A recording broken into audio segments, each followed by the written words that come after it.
श्री कृष्ण। हम आज की क्लास कृष्ण भगवान जी को ऑफर करते हैं। बहुत बहुत धन्यवाद कृष्ण भगवान जी, और हमारी गलतियों को माफ़ करें। हम कर रहे हैं श्रीमद् भागवतम या भागवत पुराण या भागवत कथा। प्रथम स्कंद चल रहा है और अभी है 5वां अध्याय।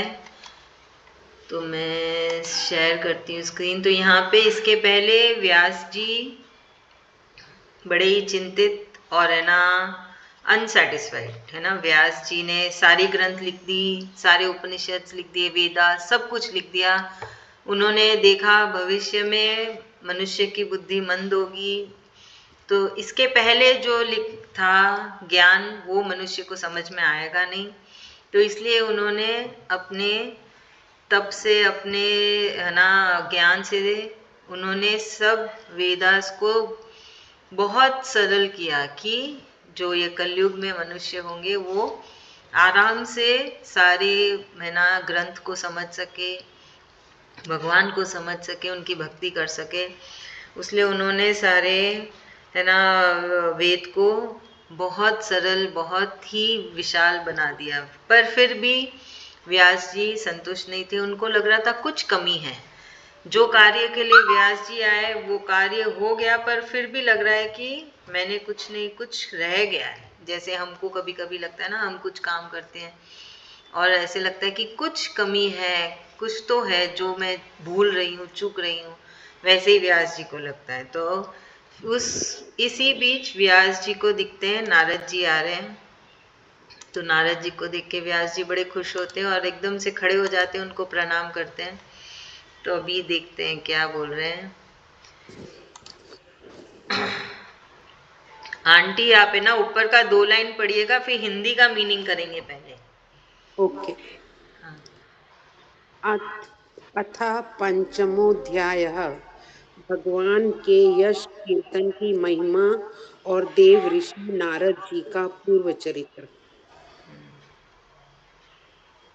सूत जी कहते हैं कि तदंतर सुख पूर्वक बैठे हुए, हाँ ठीक, सुख पूर्वक बैठे हुए वीणा पानी परम यशस्वी देव ऋषि नारद ने मुस्कुराकर अपने पास ही बैठे ब्रह्म ऋषि व्यास जी से कहा। नारद जी ने प्रश्न किया, महाभाग व्यास जी, आपके शरीर एवं मन दोनों ही अपने कर्म एवं चिंता से संतुष्ट है ना? अवश्य ही आपकी जिज्ञासा तो भली भांति पूर्ण हो गई है, क्योंकि आप जो यह महाभारत की रचना की है वह बड़ी अद्भुत है।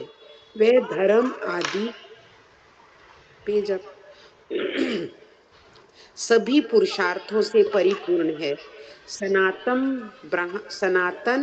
ब्रह्म तत्व से भी को भी आपने खूब विचारा है और जान भी लिया है। फिर भी प्रभु, आप अकृतार्थ पुरुष के समान अपने विषयों में शोक क्यों कर रहे हैं? व्यास जी ने कहा, आपने मेरे विषय में जो कुछ कहा है वह सब ठीक ही है। वैसा होने पर भी मेरा हृदय संतुष्ट नहीं है। पता नहीं इसका क्या कारण है। आपका ज्ञान अगाध है। आप साक्षात ब्रह्मा जी के मानस पुत्र हैं। इसलिए मैं आपसे ही इसका कारण पूछता हूँ। नारद जी, आप समस्त गोपनीय रहस्यों को जानते हैं, क्योंकि आपने उन पुरुष की उपासना की है जो प्रकृति पुरुष दोनों के स्वामी हैं और असंग रहते हुए भी आपके संकल्प मात्र से गुणों के द्वारा संसार की सृष्टि, स्थिति और प्रलय करते रहते हैं। अभी हम यहाँ तक करते हैं।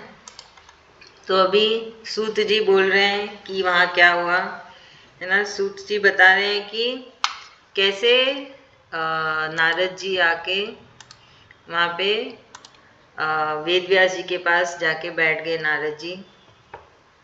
तो नारद जी की तारीफ में सूत जी बोलते हैं कि वीणा पानी परम यशस्वी देवर्षि नारद ना, क्योंकि नारद जी हमेशा वीणा चलाते रहते हैं और वो एकदम परम, सबसे परम है ना देव है।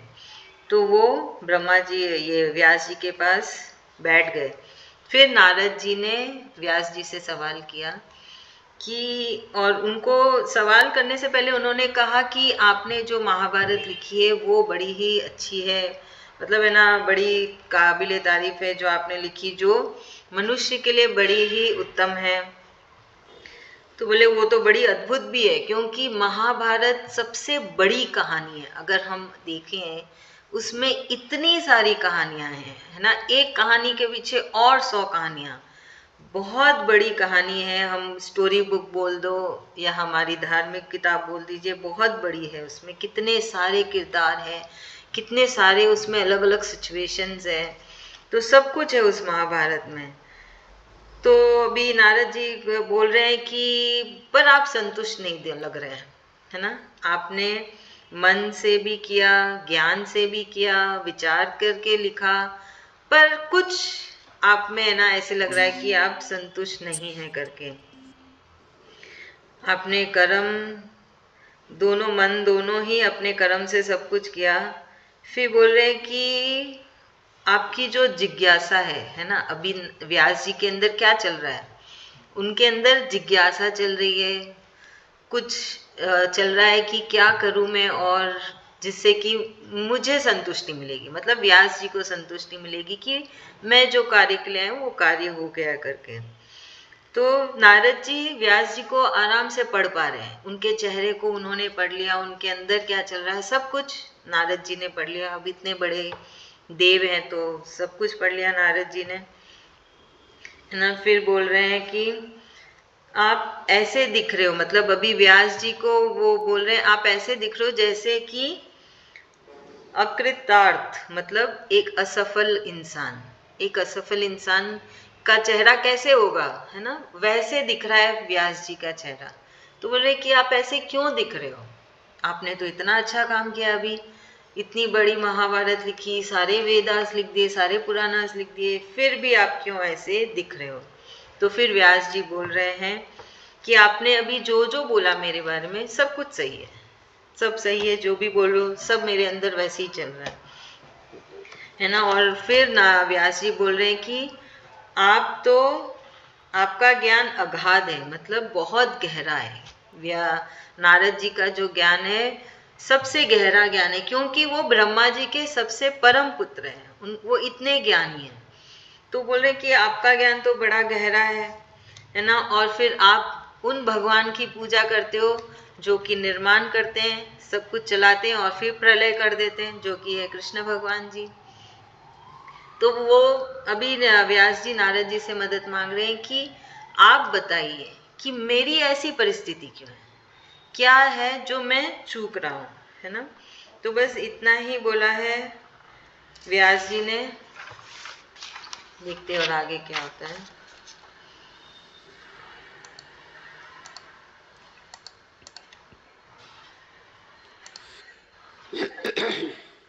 अभी सरोज भाभी पढ़ेंगे।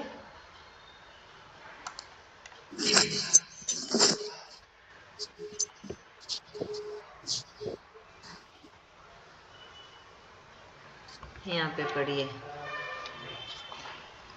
आप सूर्यों को, यहाँ से ना, हाँ हाँ जी।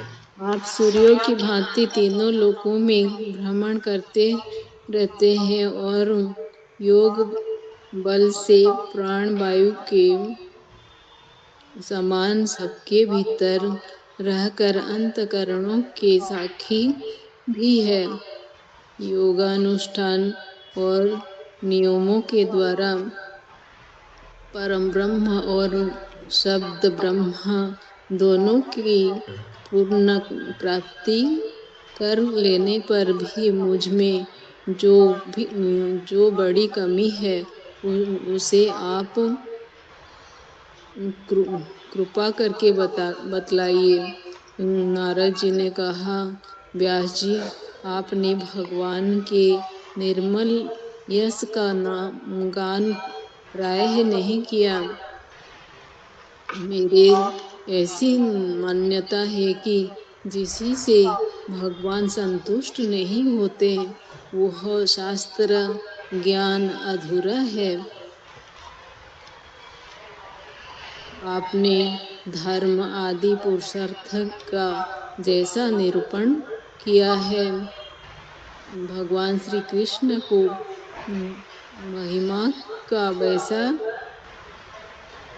वैसा निरूपण नहीं किया जिस वाणी से ये चाहे वह रस भाव अलंकार दी से युक्त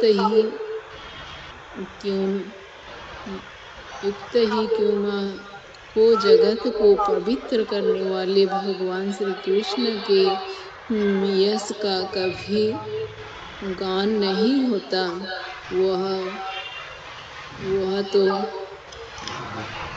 वो तो कौमों के लिए उच्छिष्ट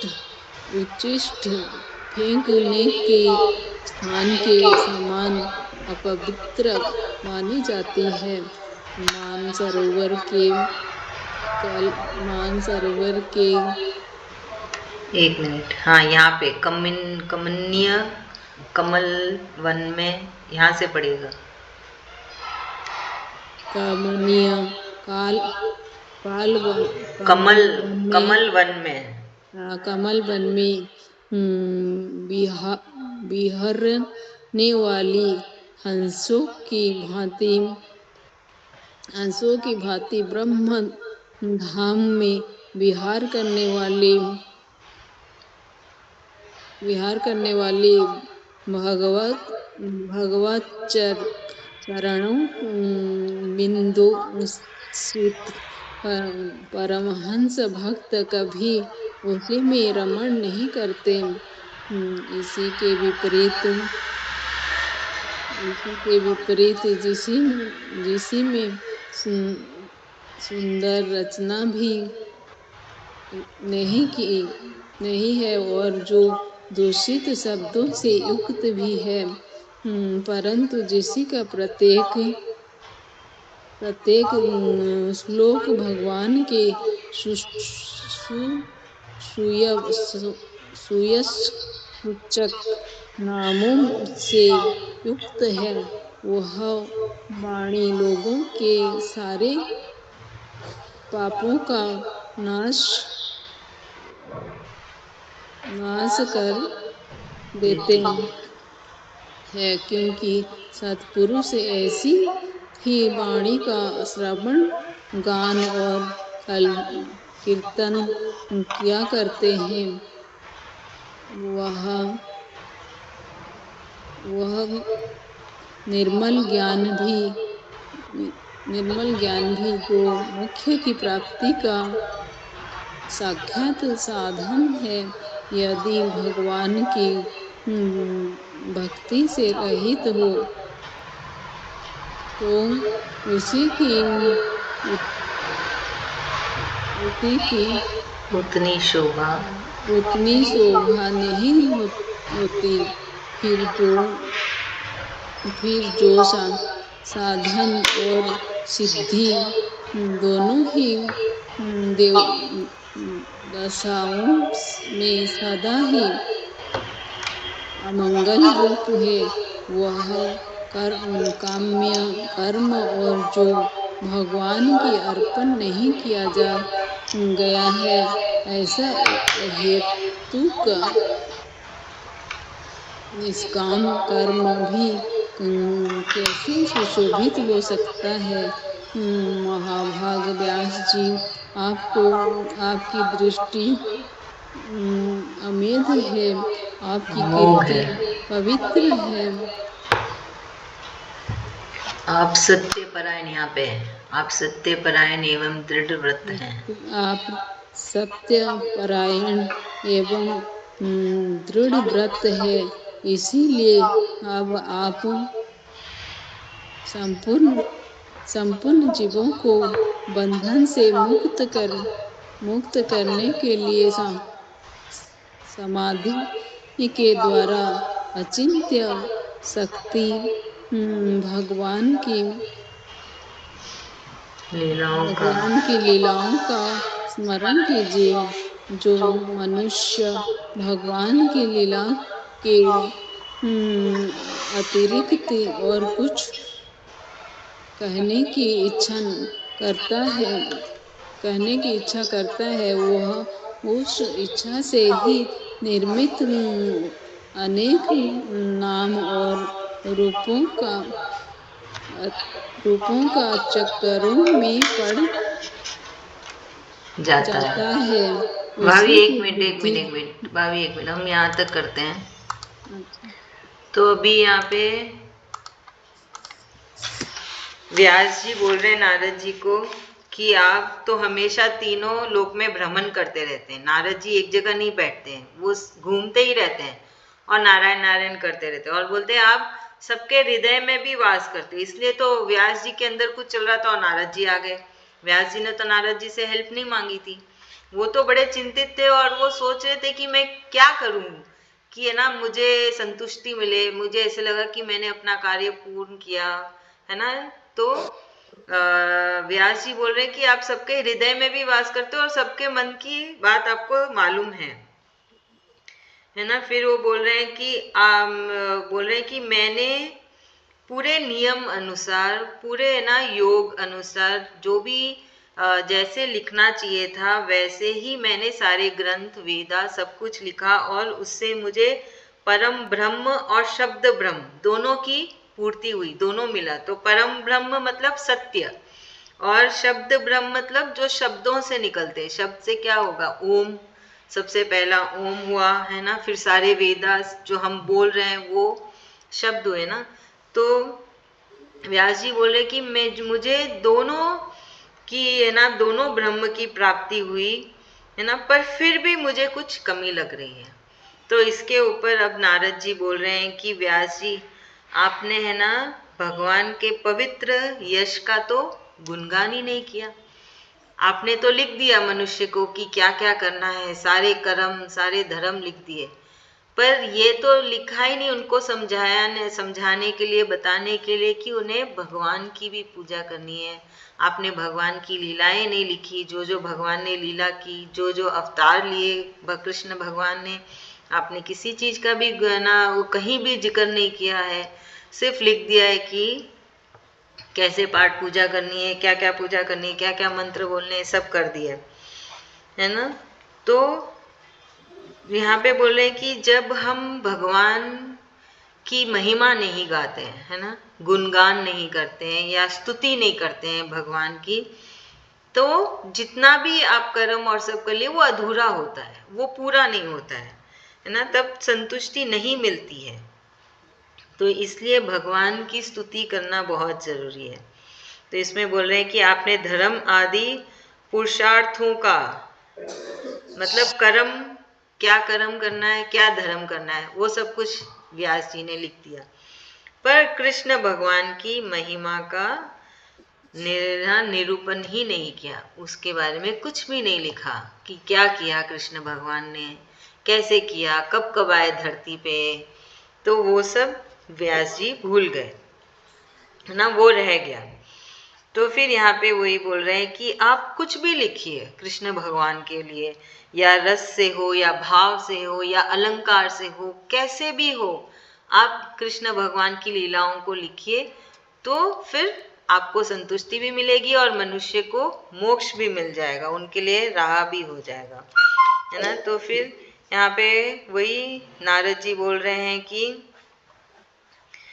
कि आप कितनी भी सुंदर रचना कर लो, तो इसी टॉपिक पे नारद जी ना अलग अलग बात बोल के बोल रहे हैं कि कितनी भी सुंदर रचना हो जाए, जहाँ जब तक कृष्ण भगवान की लीला ना हो, उनकी महिमा ना हो, तो वो पूर्ण नहीं होती और उसका फल भी नहीं मिलता।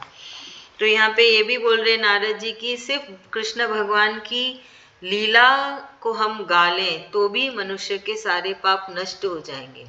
वो इतने धर्म भी ना करे, दान पुण्य भी ना करे, पूजा पाठ भी ना करे, बस कृष्ण कृष्ण करते चले जाए, कृष्ण भगवान के भजन गा ले, लीला गा ले, उसमें ही मनुष्य के सारे पाप नष्ट हो जाते हैं और उनको मोक्ष मिल जाता है सिर्फ भक्ति से। तो ये क्या होता है? भक्ति होती है ना, कि आप बस कृष्ण कृष्ण कर रहे हैं प्रेम से, तो आपको कृष्ण भगवान जी की प्राप्ति हो जाएगी।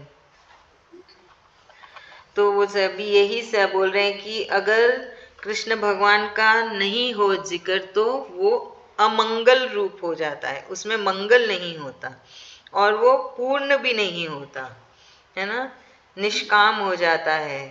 तो यही नारद जी बार बार बोल रहे हैं कि कैसे कृष्ण भगवान को याद करना जरूरी है। अगर हम बहुत ही सिंपल सी लैंग्वेज में बोले तो हमें कृष्ण भगवान को याद करना बहुत जरूरी है, चाहे कैसे भी करो। वही नारद जी बोले, किसी भी रूप में कर लो पर कृष्ण भगवान को याद जरूर करिए। आप कितना भी धर्म कर लीजिए, कितना भी कर्म कर लीजिए, पर कृष्ण भगवान को तो याद करिएगा ही, है ना। तो यहाँ पे फिर नारद जी बोल रहे हैं कि आप, व्यास जी को बोल रहे हैं कि आप बड़े पवित्र हैं ना। फिर सत्यपरायण मतलब हमेशा सत्य बोलते हैं, और दृढ़ व्रत मतलब जो कार्य के लिए आए हैं वो करके ही रहना है।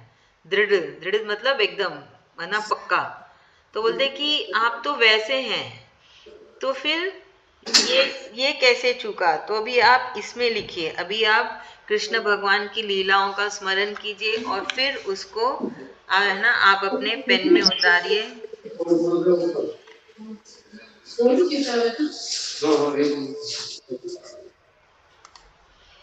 तो नारद जी बोल रहे हैं व्यास जी को, बार बार अलग अलग तरीके से समझा रहे हैं कि कैसे कृष्ण भगवान की लीला को लिखना है। तो यहाँ पे फिर बोल रहे हैं कि जो कृष्ण भगवान की लीला के अतिरिक्त और कुछ मतलब जो कृष्ण भगवान का नाम नहीं लेना चाहते हैं, तो वो क्या होगा, वो बार बार इस जीवन और मरण के चक्कर में फंसते ही जाएंगे, बार बार उन्हें इस धरती पे आना ही पड़ेगा। और वही अगर जो कृष्ण कृष्ण करते हैं, कृष्ण भगवान से प्रेम करते हैं, भक्ति करते हैं, वो इस जीवन और मरण के चक्कर से उनको मुक्ति मिल जाएगी, है ना। तो उसके लिए नारद जी ने उदाहरण दिया कि कैसे एक नाव है ना समुंदर में जा रही है और जोर से आंधी आई है, तो क्या होगा, समुंदर के बीच में नाव, वो तो कहीं ठहर नहीं सकती क्योंकि बीचों बीच है, कहाँ जाएगी, कहाँ सहारा लेगी। तो वैसे ही मनुष्य है, जो मनुष्य कृष्ण भगवान के शरण में नहीं जाता, उनकी भक्ति नहीं करता है, वो भी ऐसे ही जीवन मरण के समुंदर में है ना सहारा नहीं मिलेगा उसको, और वो उसमें जूझता रहेगा, उसको कोई किनारा नहीं मिलने वाला। क्योंकि मनुष्य वैसे ही चंचल है, मनुष्य का मन, मनुष्य की बुद्धि वैसे ही चंचल है। तो यहाँ पे नारद जी वही बोल रहे हैं कि मनुष्य तो वैसे ही चंचल है, इंद्रियां वैसे ही उसकी नाचती है। तो अगर कृष्ण कृष्ण नहीं किए तब तो ऐसे ही फंस जाएंगे इस धरती पे, उसको बार बार आना ही पड़ेगा, है ना। चलिए अब आगे देखते। तो यहाँ तक हुआ। तो ये भगवत गीता में भी है कि कृष्ण कृष्ण ही कर लीजिए, हो गया आपकी पाठ पूजा। चाहे आप कोई दान कर पाओ या पुण्य मंदिर ना जाओ पाओ तो भी चलता है, सिर्फ कृष्ण भगवान का नाम लीजिए और मोक्ष मिल जाती है। चलिए अभी आगे रक्षा भाभी आप पढ़ेंगे। जय श्री कृष्ण। श्री कृष्ण भाभी। कहाँ से पढ़ना है? 13 से, जो मनुष्य भगवान की लीला के, यहाँ से। हाँ, जो एक मनुष्य मिनट। भगवान की लीला के अतिरिक्त तो और कुछ कहने की इच्छा करता है, वह उस इच्छा से ही निर्मित अनेक नाम और रूपों के चक्कर में पड़ जाता है। उसकी बुद्धि भेदभाव से भर जाती है, जैसे हवा के झोंकों से जगमगाती हुई डोंगी को कहीं भी ठहरने का ठौर नहीं मिलता, वैसे ही उसकी चंचल बुद्धि कहीं भी स्थिर नहीं हो पाती। संसारी लोग स्वभाव से ही विषयों में फंसे हुए हैं। धर्म के नाम पर अपने उन्हें निंदित पशु हिंसा युक्त सकाम कर्म करने की भी आज्ञा दे दी है। यह बहुत ही उल्टी बात है कि उल्टी बात हुई, क्योंकि मूर्ख लोग आपके वचनों से पूर्वोक्त निंदित कर्म को ही धर्म मानकर यही मुख्य धर्म है ऐसा निश्चय करके उसका निषेध करने वाले वचनों को ठीक नहीं मानते। एक मिनट। हाँ। भगवान अनंत है। कोई विचारवान ज्ञानी पुरुष ही संसार की ओर से निवृत्त होकर उनके स्वरूपभूत परमानंद का अनुभव कर सकता है। अंततः जो लोग परमार्थिक बुद्धि से रहित है,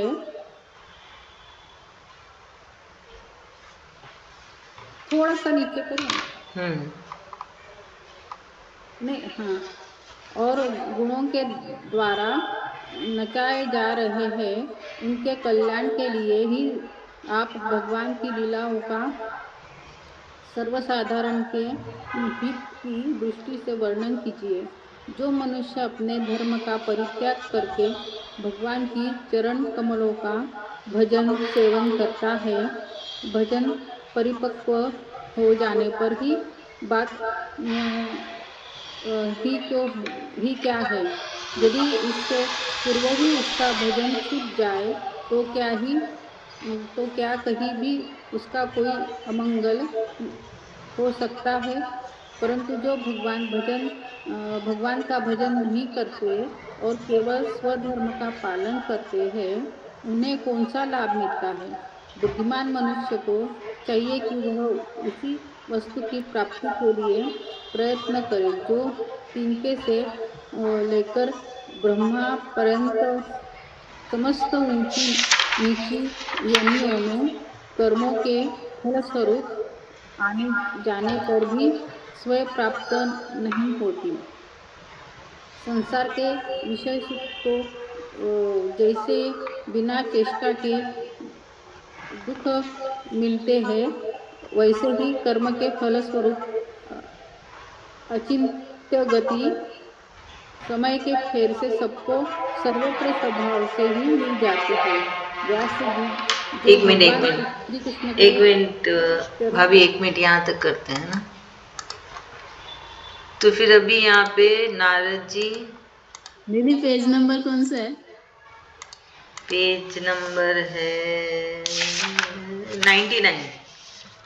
अच्छा, किताब आया था अभी पार्सल। अच्छा मिल गई आपको? मेरे को लिंक ही नहीं मिल रही है। आप भेजे थे ना? अच्छा, PDF। हाँ। ओह नाइस, अच्छा है ना अच्छा, उसी से मंगाने बढ़िया है। चलिए 99 वाला वो पूरा स्टोरी अभी करेंगे। तो अभी नारद जी बोल रहे हैं कि मनुष्य का स्वभाव कैसा है ना। कृष्ण भगवान ने भी कहा मनुष्य का स्वभाव मन चंचल, बुद्धि चंचल।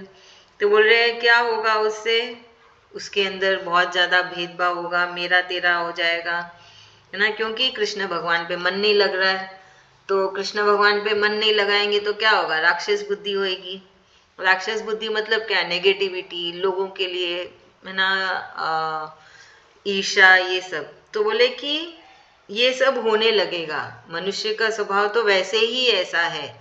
और फिर आपने जो लिख दी कि स्वधर्म ही कर्म है, वही धर्म है, तो बोलते कि मनुष्य तो वैसे ही मूर्ख है, वो तो कुछ समझेगा नहीं और सोचेगा कि बस ये जो लिखा है कि स्वधर्म ही करना है, मेरा कर्म ही करना है, वही है सब कुछ, और भगवान कुछ है ही नहीं, कृष्ण कुछ है ही नहीं, है ना।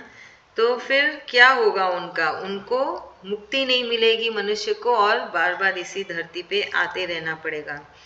तो नारद जी बोल रहे हैं कि मनुष्य तो मूर्ख है, ऐसा नारद जी बोल रहे हैं। फिर बोल रहे हैं कि है ना, जो ज्ञानी है, जो ज्ञान, कुछ कुछ ज्ञानी मनुष्य भी हैं, तो वो तो अपने ज्ञान से इस संसार की चीजों से, है ना, त्याग करके, मतलब संसार में रहते हुए भी, पर उससे संन्यास लेना, मतलब इतना ज्यादा नहीं जुड़ना कि सिर्फ मेरा मेरा मेरा, संसार भी और कृष्ण ज्यादा।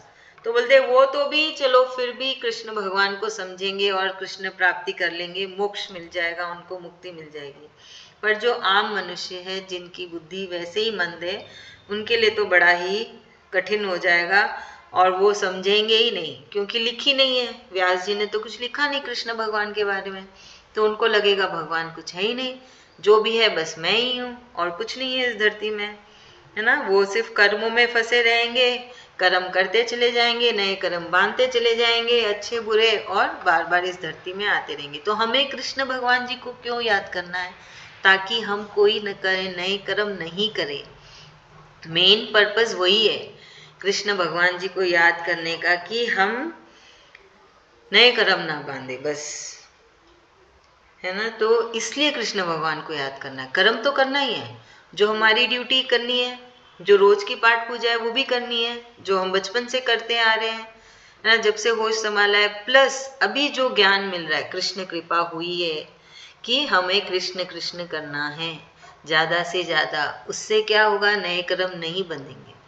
नए कर्म नहीं बनना मतलब वापस से इस धरती पे नहीं आना है, बस। बहुत सिंपल सा फंडा है। इतनी सारी चीजें लिखी हुई है, वो सब चीज का एक ही सार है ना, कि नए कर्म ना बंधे, है ना। तो नारद जी ये बोल रहे हैं कि मनुष्य अपना, है ना, सब भजन वजन सब छोड़ देगा। कुछ मालूम ही नहीं होगा ना भजन क्या होता है, भगवान क्या होते हैं, है ना। ऊंची नीची नियमों का पालन करते रहेंगे, कर्म करते रहेंगे, और इस चक्रव्यूह में और फंसते चले जाएंगे, मरण और जीवन के चक्रव्यूह से। और बोल रहे हैं कि जैसे दुख मिलता है बिना किसी वजह से, है ना, वो भी यही बोल रहे, देखिए, बिना किसी चेष्टा के जैसे दुख मिलता है। तो ये सारा स्वभाव है, प्रकृति का स्वभाव है, क्या बोलते हैं हम, समय का स्वभाव है, काल का स्वभाव है, जो सब हो रहा है ना। वो सोचते ना हम भी कभी कभी, क्या कुछ तो किया नहीं, कहाँ से नई मुसीबत आ गई, क्यों आई, किधर से आई, समझ में ही नहीं आ रही। वैसे ही तो ये स्वभाव है जो होता है। नारद जी भी बोल रहे हैं, है ना। तो इन सब से बचने के लिए कृष्ण कृष्ण करना है। नारद जी बोले कि ये कैसे बचेंगे मनुष्य, उनको कैसे समझ में आएगी कि करना क्या है ना। ये जो मुसीबत आई, कैसे इससे निकलूं, कौन मेरा बचाव करे, कौन मेरे परिवार का ध्यान रखे, सब तो बाहर जा रहे हैं। तो उसके लिए कृष्ण कृष्ण करना है। तो उसके लिए व्यास जी को बोल रहे हैं कि आप कृष्ण भगवान की लीलाओं के बारे में लिखिए, उनकी स्तुति करिए, उनका गुणगान करिए, ताकि मनुष्य समझ सके कि इसका सल्यूशन क्या है। जो हमें जीवन मिला है, ऐसे ही है गुण, ऐसे ही है इंद्रियां, ऐसा ही है हमारा दिमाग, और ऐसे ही आती है मुसीबतें। पर इसका कोई तो सल्यूशन होना चाहिए ना। तो उसका सल्यूशन सिर्फ कृष्ण है, बस कृष्ण ही है। कृष्ण कृष्ण करिए, चैंटिंग करिए, गीता भगवत गीता की चैंटिंग करिए, तो वही कृष्ण भगवान जी आपको सबसे निकालेंगे। चलिए, तो अभी हम आगे पढ़ते हैं। आभा भाभी,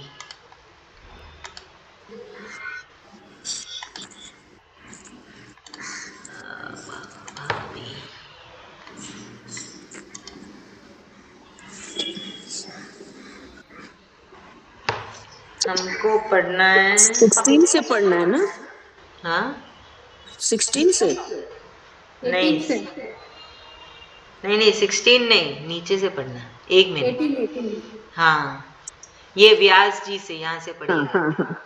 व्यास जी जो भगवान श्री कृष्ण के चरणारविंद का सेवक है, वह भजन न करने वाले कर्मी मनुष्यों के समान देवात कभी बुरा भाव हो जाने पर भी जन्म मृत्युमय संसार में नहीं आता। वह भगवान के चरण कमलों के आलिंगन का स्मरण करके फिर उसे छोड़ना नहीं चाहता। उसे रस का चस्का जो लग चुका है, जिनसे जगत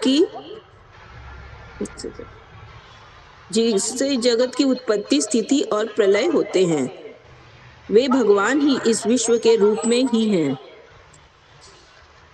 ऐसा होने पर भी वे इससे विलक्षण हैं, इस बात को आप स्वयं जानते हैं। तथापि मैंने आपको संकेत मात्र कर दिया है। व्यास जी, आपकी दृष्टि अमोघ है। आप इस बात को जानिए कि आप पुरुषोत्तम हैं, भगवान के कलावतार हैं। आपने अजन्मा होकर भी जगत के कल्याण के लिए जन्म ग्रहण किया है, इसलिए आप विशेष रूप से भगवान की लीलाओं का कीर्तन कीजिए। विद्वानों ने इस बात का निरूपण किया है कि मनुष्य की तपस्या, वेदाध्ययन, यज्ञानुष्ठान, स्वाध्याय, ज्ञान और दान का एकमात्र प्रयोजन यही है कि पुण्य कीर्ति श्री कृष्ण के गुणों और लीलाओं का वर्णन किया जाए।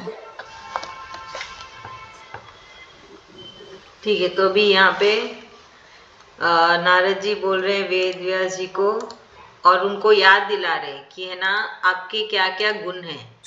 वो बोल रहे ना आप तो खुद स्वयं कृष्ण भगवान के अवतार हैं, है ना। आप आए हैं इसलिए कि मनुष्य को आगे आने वाली पीढ़ी के मनुष्य को आप राह दिखाएं, उनको बताएं कि क्या करना है, कैसे करना है ना। तो फिर बता रहे हैं कि अगर मनुष्य को एक बार कृष्ण भगवान के प्रेम का रस मिल जाए या चख जाए तो फिर वो उसको छोड़ता ही नहीं है, चाहे उसका मन कितना भी भटक जाए, है ना। कभी कभी बीच में होता है ना, हम भी भूल नहीं ले पाते हैं कृष्ण भगवान का नाम, कभी कभी चैंटिंग नहीं कर पाते हैं, पर इसका यह मतलब थोड़ी कि पूरा कनेक्शन टूट गया, नहीं टूटा। वो एक होता है, एक ब्रेक हो गया, जीवन है, कुछ ना कुछ हो जाता है, पर हम लौट के फिर से आते हैं क्योंकि हमने वो रस चखा है, कृष्ण के प्रेम का रस चखा, तो लौट के आते हैं। मन में एक रहता है अरे आज नहीं हुआ, इतने दिन हो गए, नहीं हुई, क्लास भी नहीं हुई, चैंटिंग भी नहीं हुई। तो वही बोल रहे हैं नारद जी भी कि मनुष्य एक बार चख लेगा तो कभी नहीं जाएगा, बीच में छूट जाएगा तो भी कोई बात नहीं है, पर उसे मोक्ष जरूर मिलेगा, मतलब कृष्ण जरूर मिलेंगे। देखिए यहाँ पे नारद जी भी बोल रहे हैं, तो कभी भी मत सोचना कि मैंने इतने पाप किए, वो किया, ये किया, वो सब भूल जाओ, सिर्फ याद रखो कृष्ण कृष्ण। और यही सोचो कि मुझे नहीं पता सही गलत क्या है, सब कृष्ण भगवान की मर्जी से हो रहा है, मैं कर रही हूँ, बस सही गलत कृष्ण भगवान जाने, वही संभाले, बस ये जन्म आखिरी है और इसके बाद और जन्म नहीं होगा। कृष्ण भगवान ने मुझे चुना है और मुझे इसी जीवन में कृष्ण मिल गए और शरीर खत्म होने के बाद भी कृष्ण मिल जाएंगे। यही चीज को नारद जी भी बोल रहे हैं यहाँ पे वेद व्यास जी को कि ऐसे ही रहेगा आगे जाके, है ना। तो फिर आगे नारद जी बोल रहे हैं कि उन कृष्ण की लीला लिखिए, तो कृष्ण भगवान के लिए तारीफ में बोला है कि वही रचते हैं, वही बनाते हैं, वही चलाते हैं और वही सबको खत्म कर देते हैं, है ना। तो उन भगवान की आप लीला लिखिए, उनका स्मरण कीजिए, उनके बारे में लिखिए। बोलते कि आप तो खुद इतने बड़े ज्ञानी हैं, है ना, आपका भी ज्ञान बहुत गहरा है, मैं तो सिर्फ आपको याद दिला रहा हूँ, मैं तो एक छोटा सा हिंट दे रहा हूँ कि करना क्या है। आप क्या क्या क्या लिखेंगे वो तो आप ही जानते हैं, मैं तो सिर्फ हिंट दिया कि इस टॉपिक में आपको लिखना है और इससे ही जगत कल्याण होगा, है ना। फिर बोल रहे हैं कि विद्वानों ने भी बोला है, चाहे आप कितनी भी तपस्या कर लीजिए, कितना भी वेद पढ़ लीजिए, कितना भी आप है ना यज्ञ कर लीजिए, कितना भी दान कर लीजिए, कुछ भी कर लीजिए, पर जब तक आपने कृष्ण भगवान को याद नहीं किया तो तब तक वो व्यर्थ ही है, उसका कोई मूल नहीं है ना। चलिए अब आगे देखते हैं।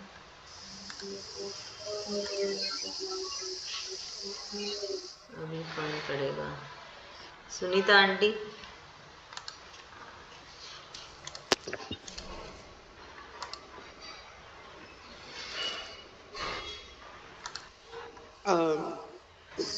मैं खाना खा रही हूँ, प्लीज। ठीक है। सरोज भाभी आपका टर्न। हाँ जी, हाँ जी, पढ़ मुन्ने यहाँ से ना। हाँ, हाँ, मुन्ने से पढ़िए। मुन्ने पिछले सर्पों में आपने पृथ्वी वन में वेदवादी ब्राह्मणों की एक दा, दासी का लड़का था।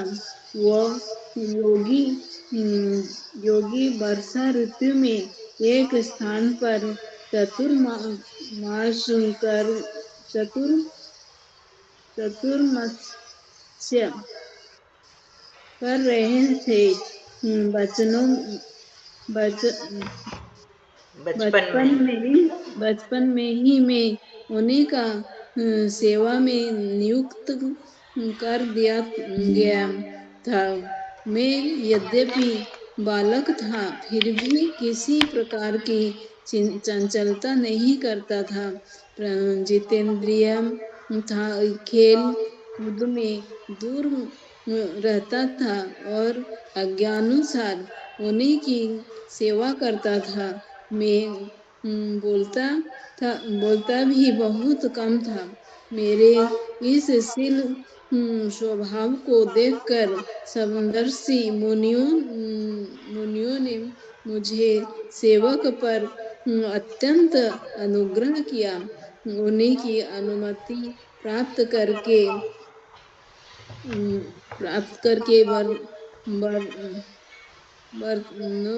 बर्तनों में बर्तनों में लगा हुआ प्रसाद में एक बार खा लिया करता था। उसी में मेरे सारे पाप धुल गए। इस प्रकार उन्हीं की सेवा करते करते मेरा हृदय शुद्ध हो गया और वो लोग जैसे भजन पूजन करते थे उसी में मेरा भी रुचि हो गई। प्यारे व्यास जी उन संसार में उस सत्संग में उस सत्संग में उन लीलाओं स्मरण परायण महात्माओं के अनुग्रह से मैं प्रतिदिन श्री कृष्ण की मनोहर कथाएं सुना करता। श्रद्धा पूर्वक एक एक पद श्रवण करते करते प्रिय कीर्ति भगवान में मेरे रुचि हो गई।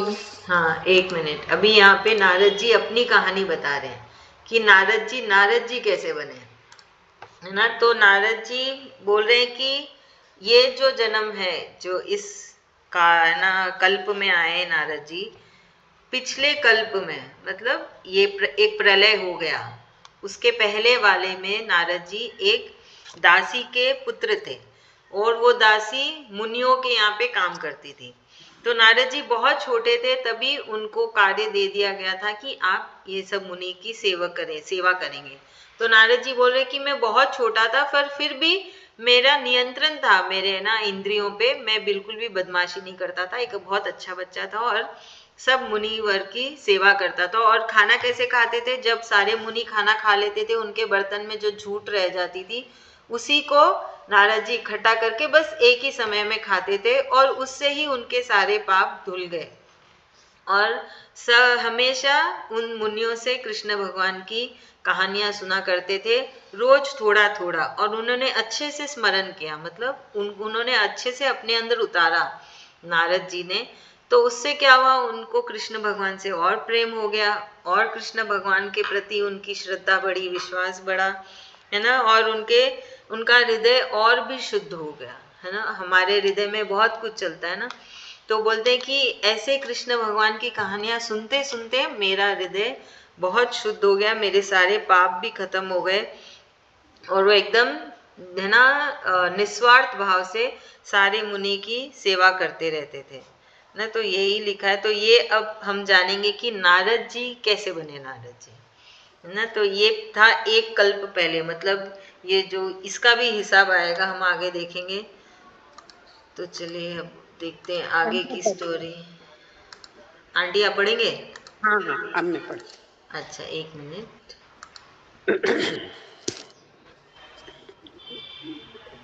हाँ, यहाँ से पढ़िएगा, ये एक पैरा।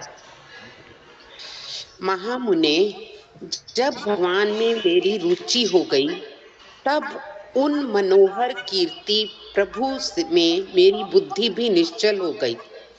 उस बुद्धि से मैं इस संपूर्ण सत्य और असत्य रूप जगत को अपने परम ब्रह्मा स्वरूप आत्मा में माया से कल्पित देखने लगा। इस प्रकार शरद और वर्षा, इन दो ऋतुओं में तीनों समय उन महात्मा मुनियों ने श्री हरि के निर्मल यश का संकीर्तन किया और मैं प्रेम से प्रत्येक बात सुनता रहा। अब चित्त के रजोगुण और तमोगुण को नाश करने वाली भक्ति का मेरे हृदय में प्रादुर्भाव हो गया। मैं उनका बड़ा ही अनुरागी था, विनयी था। उन लोगों की सेवा से मेरे पाप नष्ट हो चुके थे। मेरे हृदय में श्रद्धा थी, इंद्रियों में संयम था और शरीर, वाणी और मन से मैं उनका आज्ञाकारी था।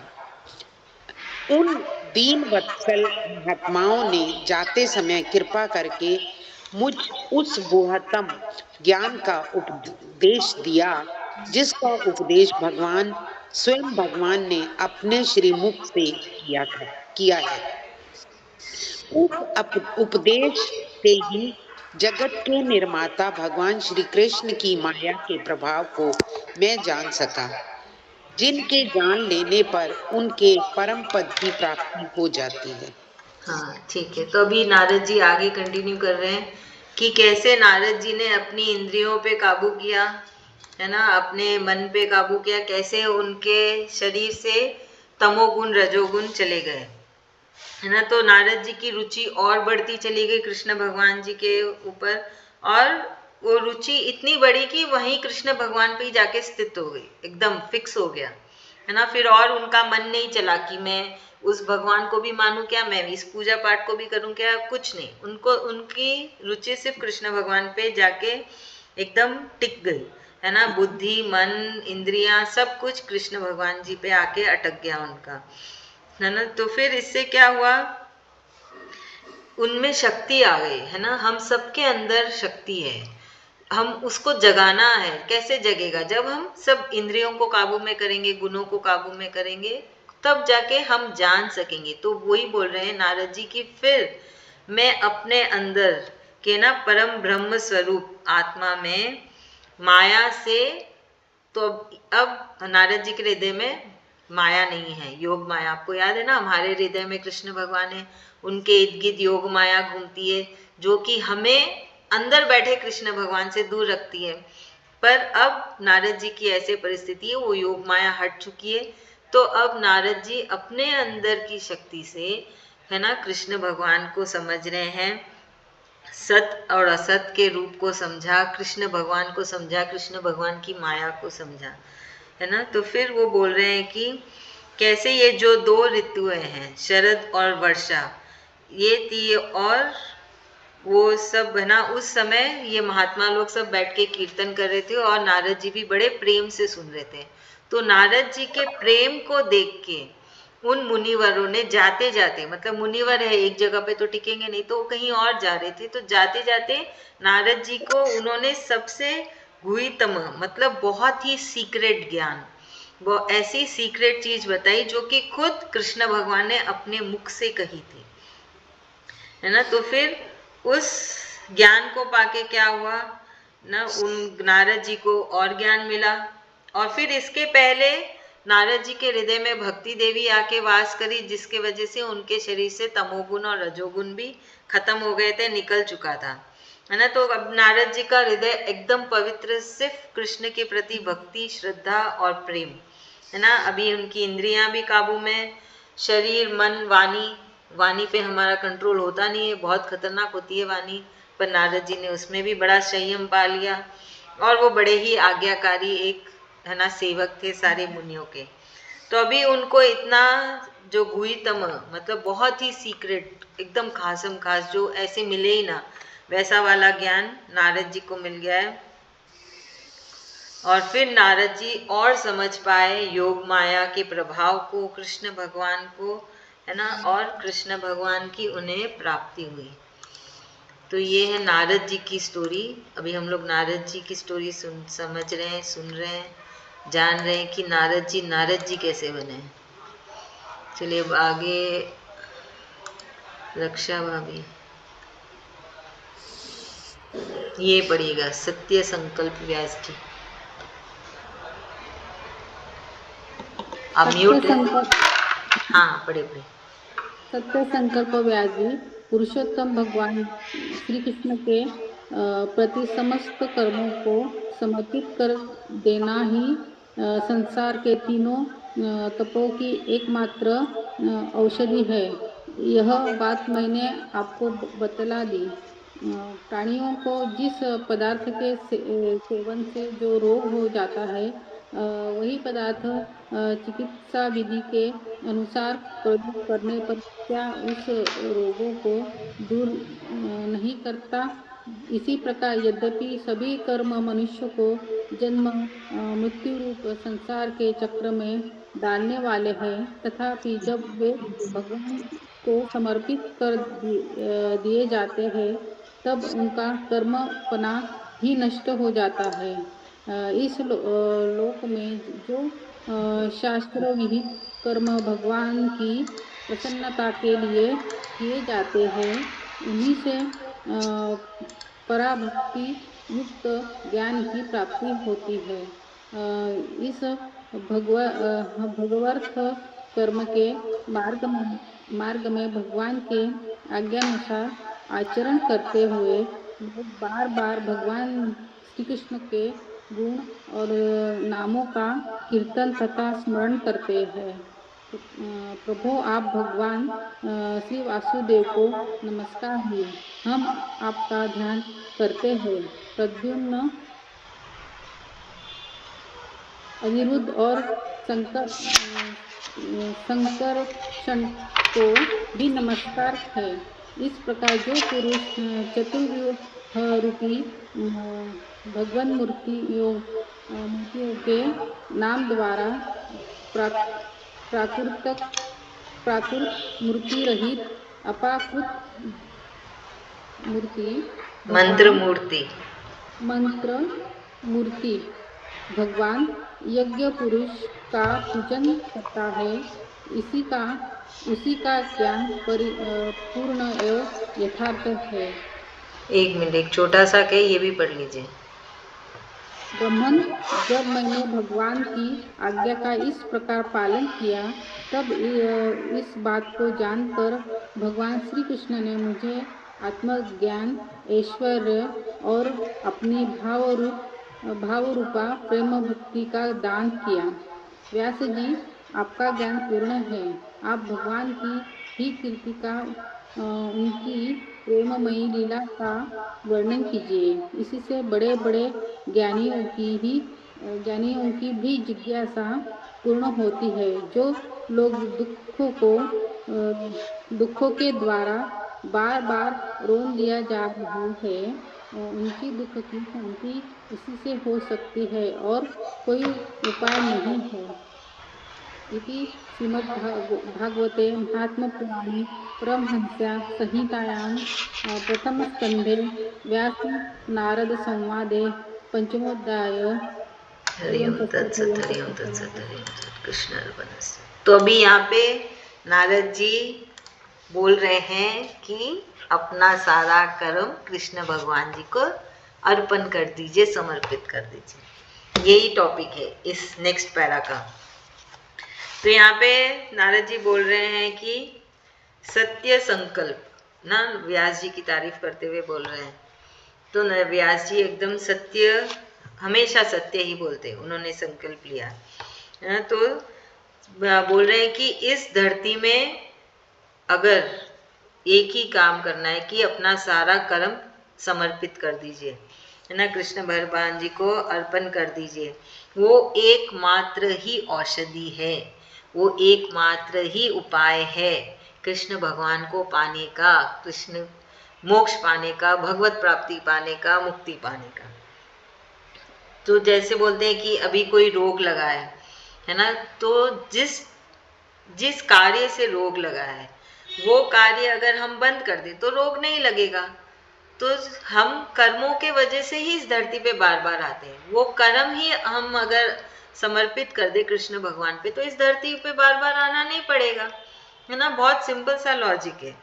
तो इसलिए बोल रहे हैं कि ये सारे कर्मों को नष्ट कर देता है। सिर्फ आपको एक भाव रखना है, आपको कुछ भी नहीं चढ़ाना है कृष्ण भगवान पे, ना कोई मंदिर जाना है, ना कोई पाठ पूजा करनी है। सिर्फ आपके अंदर करना क्या, एक भाव है कि मैं कुछ नहीं कर रही हूँ, सब कुछ कृष्ण भगवान के लिए हो रहा है, वो ही करवा रहे हैं और उनके लिए ही हो रहा है ना। वो मैंपन खत्म हो जाना चाहिए। कुछ भी हो, आप खाना भी खा रहे हो, कृष्ण भगवान की जो मर्जी है वो हमारे अंदर जा रहा है। आप किसी को दान पुण्य भी कर रहे हो, मैं कुछ नहीं कर रही हूँ, कृष्ण भगवान की जो मर्जी है वो हो रहा है ना। हर पल हर घड़ी आपको यही भाव रखना है।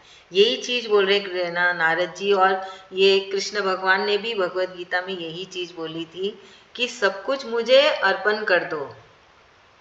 तो इसमें आपका टेंशन भी है, इसमें आपकी चिंता भी है, इसमें आपकी सोच भी है ना, इसमें आपका भाव भी है, सब कुछ, हर चीज में ग्रैटिट्यूड रखिए, धन्यवाद बोलिए।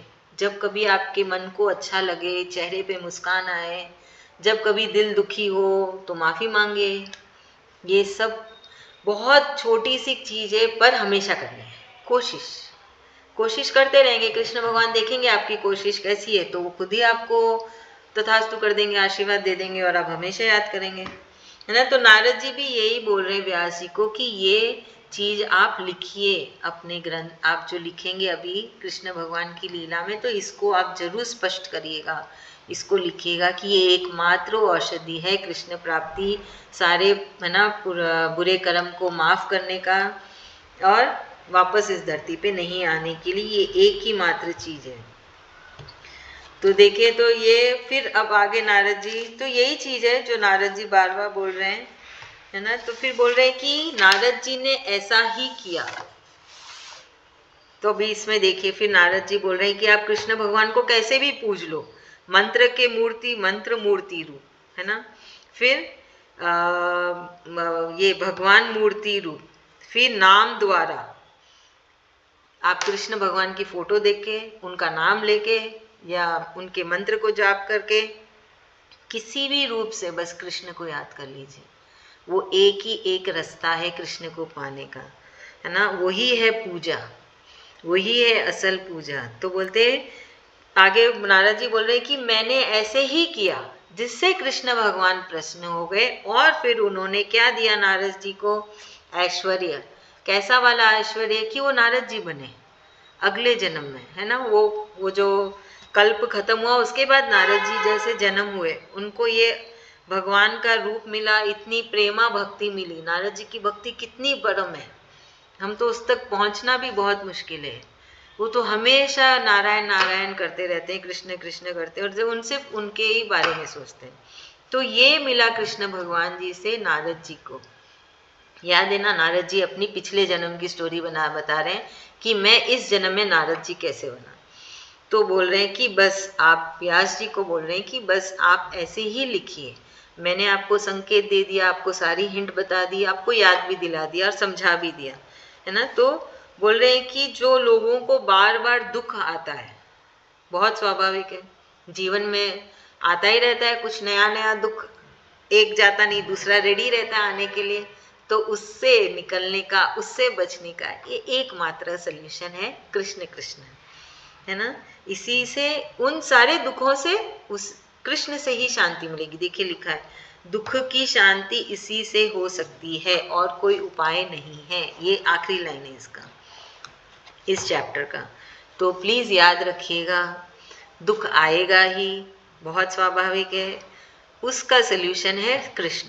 सिर्फ कृष्ण कृष्ण करिए, चाहे कितना भी बड़ा दुख हो, कैसा भी दुख हो, हमारे पास और कोई उपाय नहीं है। और यही हमेशा याद रखना, ये मेरा आखिरी जन्म है, कृष्ण भगवान ने मुझे चुना है, वो अभी मेरे साथ हैं, और शरीर खत्म होने के बाद भी मैं उनमें जाके समा जाऊंगी, मेरी आत्मा, और नहीं आऊंगा इस धरती पे, वॉलेंटरली भी नहीं आना है। हम सिर्फ कृष्ण के अंदर रहेंगे और कृष्ण कृष्ण करेंगे। ये आपका मैनिफेस्टेशन होएगा, हमेशा सोचते रहिए, बोलते रहिए। ठीक है, चलिए अभी हम, ये हो गया हमारा 5वां अध्याय। आपने नारद जी की भी स्टोरी सुनी। मैम हम लोग जितना भी पढ़ रहे हैं, भागवत गीता पढ़ रहे हैं, यहाँ इसका भी हम लोग 5th अध्याय तक पहुंच गए हैं। सबका सार सिर्फ एक ही है कि अपने कर्म भगवान जी को सौंप दो और तुम बस खाली कृष्ण करो। सही बात है, सही बात है, एकदम सही, एकदम सही। घुमा फिरा के किसी भी तरीके से लास्ट में हर चीज का सारांश यही निकल रहा है। हाँ, तो इसमें आपका ना, आपकी वॉइस बहुत इको हो रही है। तो हम देखिए अभी है ना, हमने भगवत गीता में पढ़ी जहाँ पे कृष्ण भगवान ने समझाया। अब कृष्ण भगवान के परम भक्त हमको समझाएंगे, हमको बताएंगे कि वो कैसे बने परम भक्त, उनको कैसे मिले कृष्ण। आप समझ रहे हैं? क्योंकि हम ठहरे मनुष्य इतनी जल्दी थोड़ी मान जाएंगे, हमारे पास तो 100 बहाने हैं कृष्ण को याद ना करने के लिए।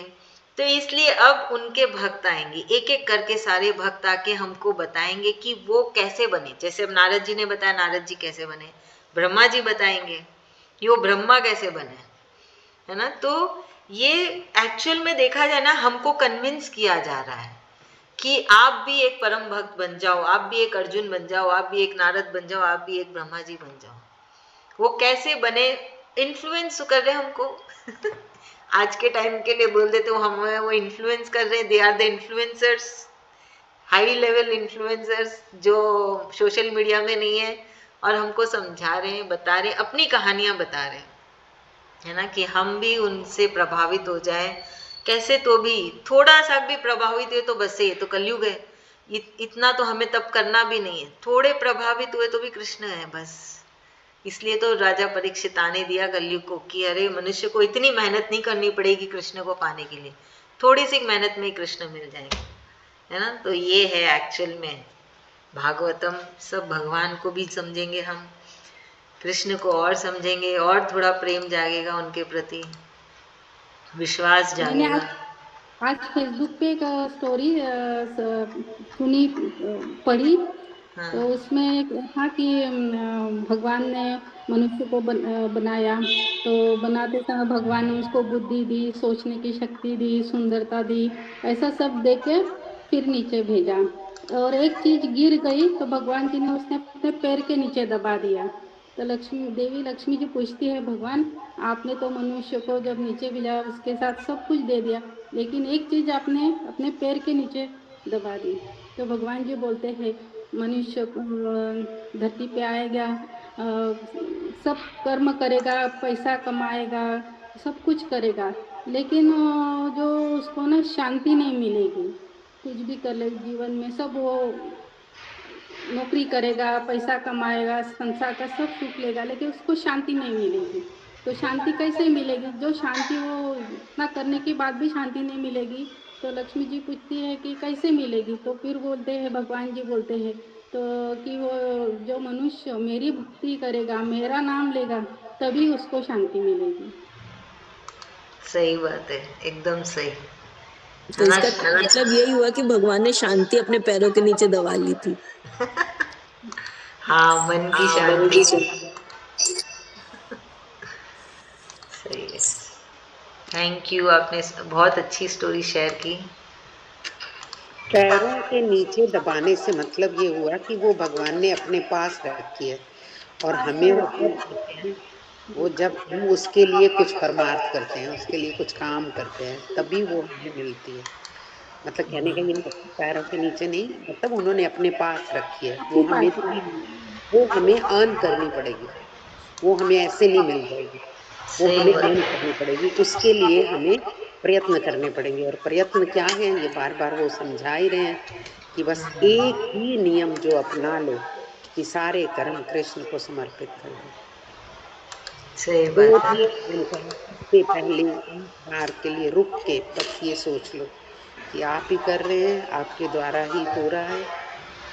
बस इतना सा सोच लिया तो उस कर्म का कर्म बंधन नहीं बनता, कर्म बंधन बनता ही नहीं है। अगर कर्म बंधन नहीं बनेगा तो अगला जन्म कहाँ है? पिछले कर्म बंधनों की वजह से ये जीवन है। अगर आगे कोई कर्म ही नहीं है तो गठरी हल्की है, फिर उसमें कुछ है ही नहीं। जब उसमें कुछ है ही नहीं तो फिर जन्म कहाँ? फिर तो अपने आप ही हम उनके पास पहुंच गए। उनको हमें अपने अंदर लेना ही पड़ेगा, फिर उनके पास क्या ऑप्शन है? किस बात की पनिशमेंट देंगे जब हमने कुछ किया ही नहीं? कर तो आप रहे थे, मेरा तो ये शरीर था जो एक टूल था, कर तो आप ही रहे थे। जब सब आपने किया तो सारे संस्कार, सारे कर्म, सारे बंधन सब आपको समर्पित। तो मैं कहाँ हूँ? मैं तो हूँ ही नहीं। बहुत अच्छे आंटी, एकदम सही। बस हमको ये चीज हमेशा याद रखनी है बस है ना, बस यही चीज याद रखना। रहे कि हम हर कर्म करने से पहले कोई भगवान को पूछते हैं, एक बार उनको याद करके समर्पित कर दे। एक बार बस, सिर्फ कोई भी नया कर्म करने से पहले, मतलब कहते हैं कि जब भी आप अपनी पोजीशन बदलें उससे पहले एक बार अपने आप को हृदय से कनेक्ट करें और अपने आप को समर्पित कर दें, और फिर उस काम को जैसे यूजुअली करते हैं वैसे कीजिए। वो अपने आप ही होता है, आपको कुछ उसमें स्पेशल एफर्ट्स नहीं डालने, बस सिर्फ जैसे होता है वैसे ही होगा। सिर्फ एक विचार दे देना है कि कर्ता आप हैं, मैं खाली टूल हूँ, मैं खाली आपका औजार हूँ। आप मुझसे करवा रहे हैं, जैसे आपको करवाना है वैसे कराइए। कितना से सोच लिया तो वो कर्म है। सही है आंटी, एकदम सही। थैंक यू सो मच, धन्यवाद है कृष्ण भगवान का, सबको इतने अच्छे से समझा रहे हैं, सबके अंदर उतार रहे हैं। चलिए अभी चैंटिंग करना है, किसका टर्न है? सुनीता आंटी से करना है ना, एक राउंड हो गया। आंटी 10 श्लोका करिए, 40 है, 10, हाँ 4, 10 हो जाएगा सबका। जय श्री कृष्ण। श्री अथ कृष्ण। पंचमोऽध्यायः। भगवान ने के यश कीर्तन की महिमा और देव ऋषि नारद जी का पूर्व चरित्र। सूत उवाच अथ तं सुखामसीन उपासीनं बृहश्रवः देव ऋषि प्रवाह विप्रति वीणापाणि सम समयन निव। नारद उवाच पराश्रय महाभाग भवता कच्चिदात्मना परितुष्यति शरीर आत्मा मानस एव वा जिज्ञासितं सुसम्पन्नमपि ते महद्भूतं कृतवान् वान् भारतं यत् यत् त्वं सर्वार्थ परिब्रह्महीतं जिज्ञासितं धीतं च यत् ब्रह्म सनातनम् अथापि शोचस्यात्मना आत्मानं कृतार्थ इव प्रभो। सोचस्यात्मानमकृतार्थ। शोचस्य आत्मान कृतार्थ इव प्रभो। व्यास उवाच अस्येत् मे सर्वमिदं त्वत्तों तथापि नात्मा परितुष्यते मे तन्मूलं व्यक्तम् अगाधबोधं पृच्छामहे त्वां तत्त्वं भवात्मं भूतम् सा वै भवान् वेद समस्तगुह्या मुपासितो यत्पुरुषः पुराण परावेरेशो मनसैव विश्वं सृजत्यवत्यति गुणैरसङ्गः। गुणेरसङ्गः। गुणैरसङ्गः।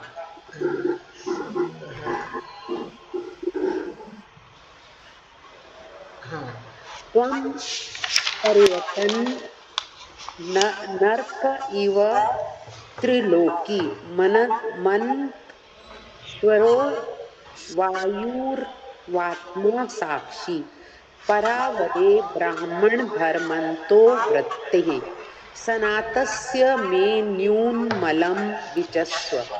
श्रीनारद उवाच भवानुदित प्रायं यशो भगवतो मल्लम् येनो वासोते तुष्येत् मन्ये तदर्शनमखिलं यथा धर्माद्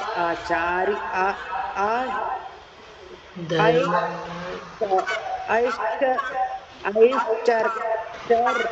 आंटी इसको ऐसे भी पढ़ सकते हो, यथा धर्मा दयश्चार्था। यथा धर्मा धर्म दया दयश। दयश्चार्था मुनिर वायु की कीर्तितः न न तथा वासुदेवस्य महिमा हनुवर्णितः न यद चाक्षचित् पदम हरेर्यशो जगत् पवित्रं प्रगृह्णति कश्चित् तदा तदा तद्व्यासं तीर्थमुनिः मनसा न यत्र यत्र हंसा निर्मन्त्यु शिवकक्ष्यः। हाँ ठीक है, अभी नेक्स्ट सरोज भाभी आप अगला 10 पढ़ लीजिए।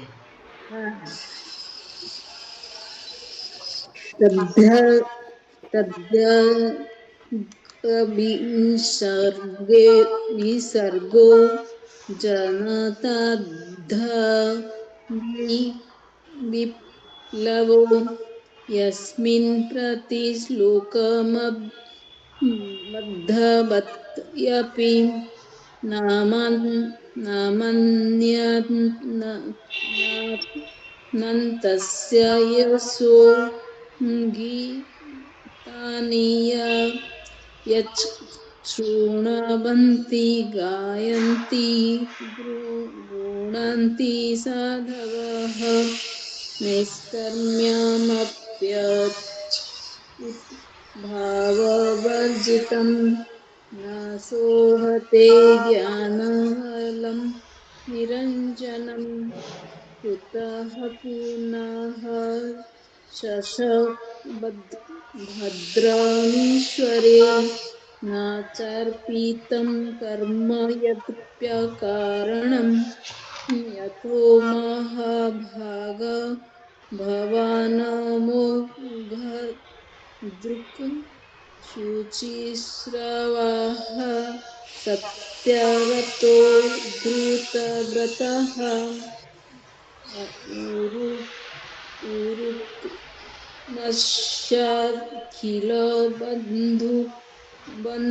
बन्धमुक्तये समाधिनानुस्मर तद्धिचेष्टितम् ततो यथा किञ्चन याधिभक्ष्यतः पृथग्दुःशस्तत्कृतरूपमामभिः न कुन्नचित् चित्कवापि च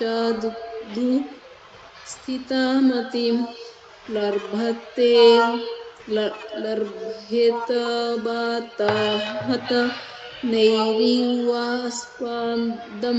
देखिए यहाँ पे ना थर्ड लाइन में ये मतिर, ये ल के ऊपर जो रहे यहाँ जाएगा मतिर लभेत। कौन सा? अभी जो आप पढ़े ना 14 में जो थर्ड लाइन, 14 में थर्ड लाइन, हाँ लास्ट वाला है ना, मतिर रोएगा, नीचे जो र है वो ऊपर चला जाएगा मतिर, फिर लभेत। हाँ यहाँ पर लग के छोड़ के है तो इसलिए हाँ तो वही ध्यान रखना है। कुंचित कवापि च दुस्थिता मतिर लभते लभेत।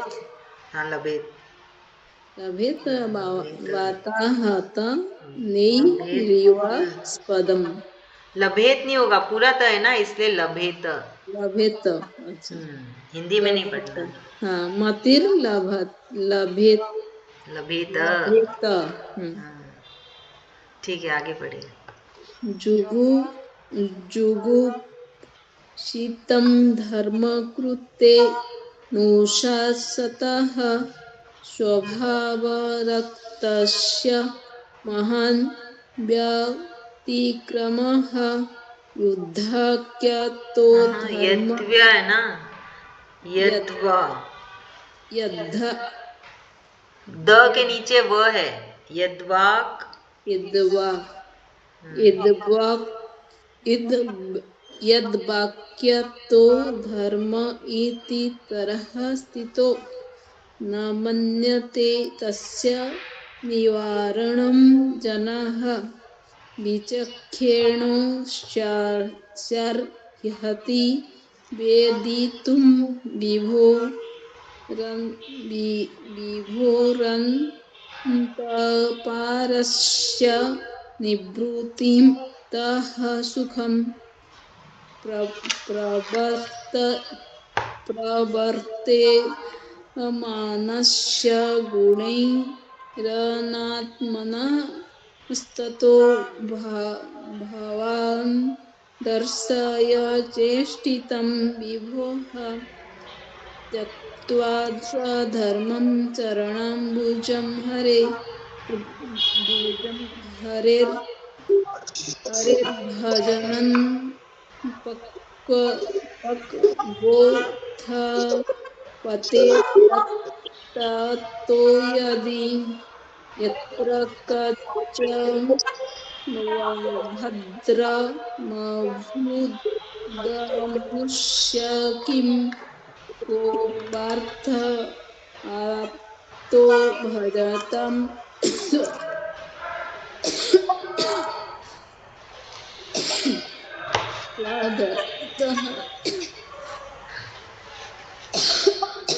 पानी पी लीजिए।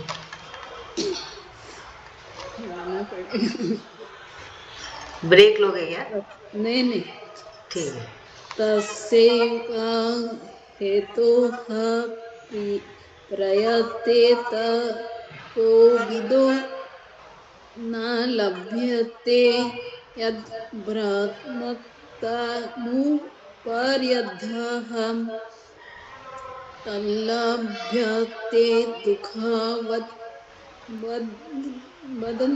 यतः सुखं कालेन सर्वत्र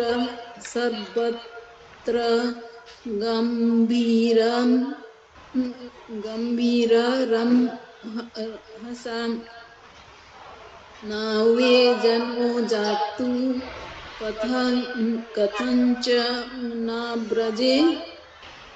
व्रजेन् मुकुन्द सेव्यं यवद्घ संस्मृतिं स्मरन् मुकुन्दग्रमुपगुहनं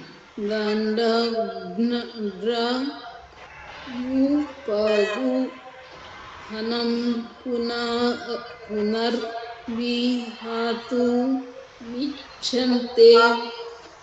रसग्रहो यतः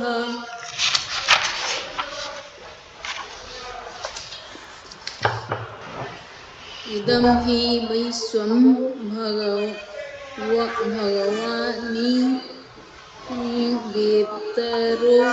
यतो जगत्स्थाननिरोधः सम्भवः तद्धि स्वयं वेद भवंस्तथापि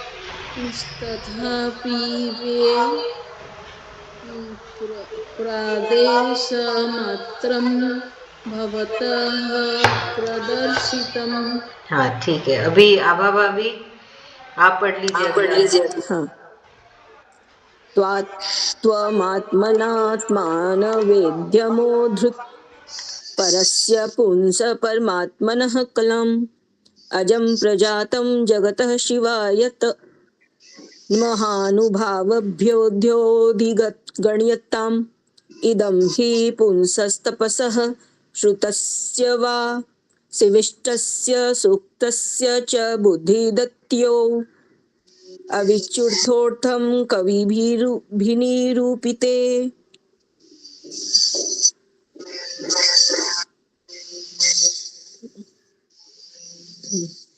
युद्धतं श्लोकगुणानुवर्णम् अहं पुरातितबभेव भवं मुने दास्यास्तु कश्चाश्चन वेदवदिनां निरूपितो बालक एवं योगिनां शुशुनश्णे प्रावृषि निर्विविशताम् ते मय्यपेताखिलचापलेर्भर्के दान्ते धृत्क्रीडनके नुवर्तिनि चक्रुः कृपा यद्यपि तुल्यदर्शनाः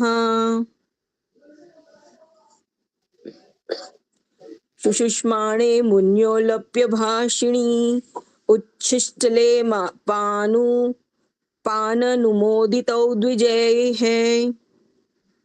सकृत्स्म भुञ्ज भुञ्ज भूचचे तत्पास्तकिल्बिषः एवं प्रवत्तस्य विशुद्धचेतस स्थधर्म एवात्मरुचिः प्रजायते तत्रानवहं कृष्णकथाः प्रगायता मनुग्रहेण शृण्वं मनोहरा ताः श्रद्धया मेनुपदं विशृण्वतः प्रियश्रवस्यं ममाभवदृचिः।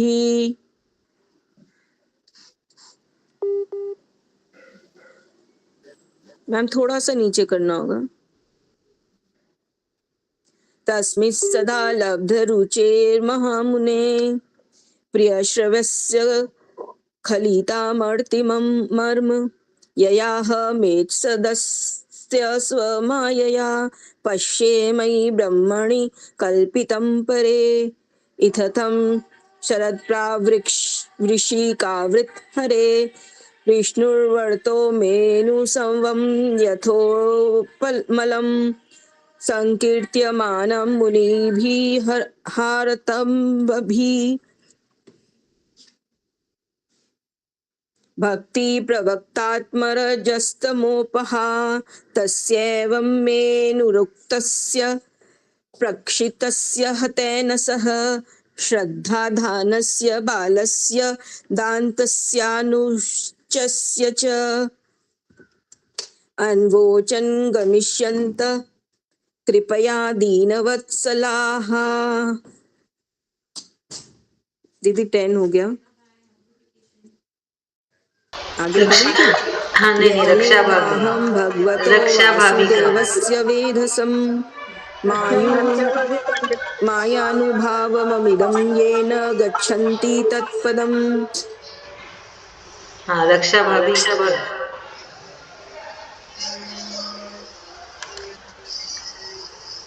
आप म्यूट हैं।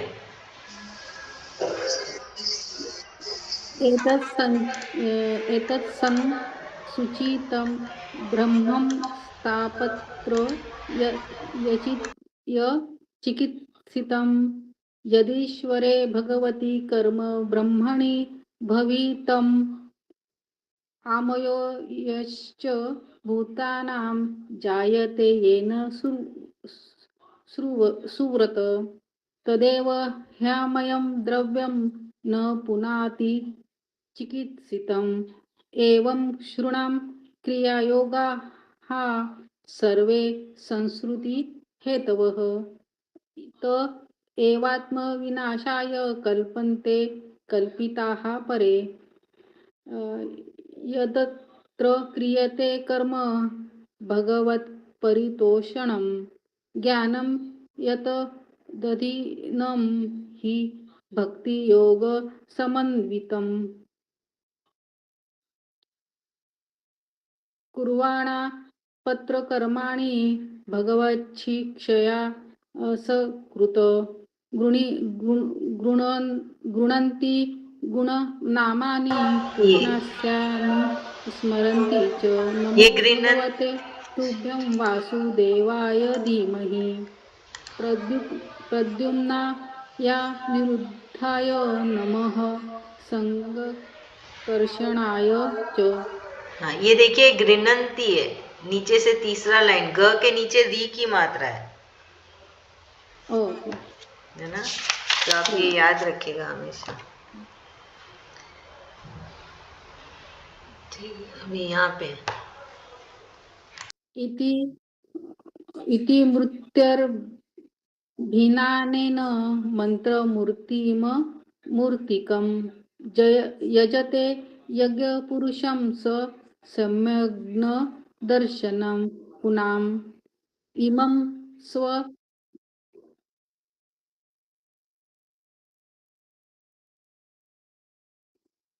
दर्शनः पुमान्